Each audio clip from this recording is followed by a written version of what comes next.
Je travaille avec le marketing sur Facebook depuis 2011. Je suis l'une des pionnières de ce segment au Brésil. Et je m'amuse à dire que j'ai dû écrire mon propre livre et créer mon propre cours, car quand j'ai commencé, il n'y avait rien à ce propos. Et durant tout ce temps, depuis 2014, l'année où j'ai commencé à utiliser Hotmart, nous avons eu plus de 6000 élèves sur 4 continents et dans tous les États du Brésil, et 6000 élèves qui sont déjà passés par mes formations. Aujourd'hui, on a en moyenne 300 nouveaux élèves par mois au sein de notre système d'enseignement. Et je suis aussi auteur de livres, conférencière, enfin... C'est une partie de mon entreprise et les proportions auxquelles nous arrivons aujourd'hui avec des résultats financiers à 6 chiffres par mois avec notre produit sont perpétuels. Or, ce n'est que le début ici au Brésil, alors imaginez à l'étranger. Les facteurs clés pour avoir du succès sont, je crois, en premier lieu, avoir une bonne idée. Mais ce qui est plus important encore, du moins c'est ce que je perçois dans mon cas spécifiquement, c'est de réellement faire en sorte de fournir ce que vous promettez. Et plus important encore, de vous préoccuper de la qualité de ce que vous fournissez et des résultats qui vont être générés à partir de la connaissance que vous partagez. Donc la qualité, le soin, l'attention aux détails, la recherche de l'excellence ont toujours été à la base de mon entreprise. Depuis que je faisais tout toute seule, j'ai toujours cherché à fournir le meilleur service possible aux clients.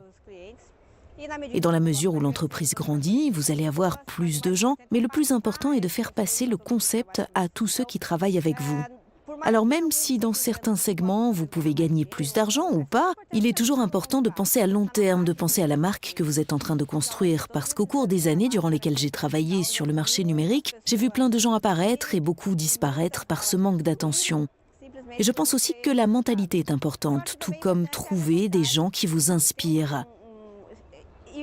Il y a une phrase que j'ai entendue d'un ami et qui dit « Cherche des personnes qui te donnent des ailes et pas celles qui te font de la peine ». Et malheureusement, une grande partie des gens sont avec des personnes qui leur donnent de la peine au lieu de leur donner des ailes. Ces personnes qui donnent des ailes peuvent être celles qui sont déjà à la pointe du marché, celles qui sont déjà construites ou qui ont déjà leur entreprise, mais ça peut aussi être celles qui croient en vous, en ce que vous faites, et qui vous font du bien à vous et à vos clients. Ce sont les bases selon moi. J'ai toujours beaucoup apprécié la qualité de ce que je fais. Je prends tout au sérieux. Et quand j'ai pensé à faire venir des gens qui allaient me donner des ailes, alors j'ai commencé à décoller, effectivement. Si je devais partir de zéro...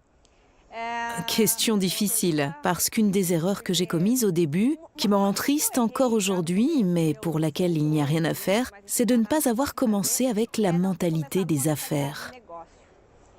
J'ai commencé avec l'idée de gagner de l'argent, de simplement survivre. Et donc ma principale erreur, c'est de ne pas avoir eu cette vision des affaires. Et tout ce qui entrait sortait parce que je ne voyais pas ça comme une entreprise. Alors la première chose que je ferais dans les premières semaines, ce serait de rechercher des talents, des personnes qui puissent faire grandir mon entreprise à la vitesse que je désirerais.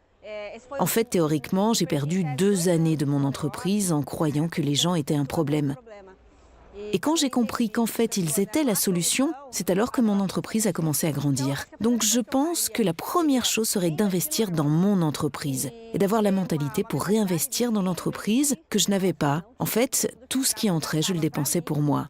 Donc j'avais mon entreprise, j'avais déjà le salaire de quelqu'un qui travaille dans une multinationale. Tout ce qui entrait, je le dépensais et c'est ce qui a fait la différence au début. Je ne le ferais plus si je recommençais aujourd'hui. Le plus rapidement possible, je commencerai à rencontrer des gens pour m'aider à faire grandir l'entreprise. Comme je l'ai dit, j'ai travaillé seule pendant 2 ans et je n'imagine même pas où j'en serais aujourd'hui si ces personnes avaient été avec moi dès le début.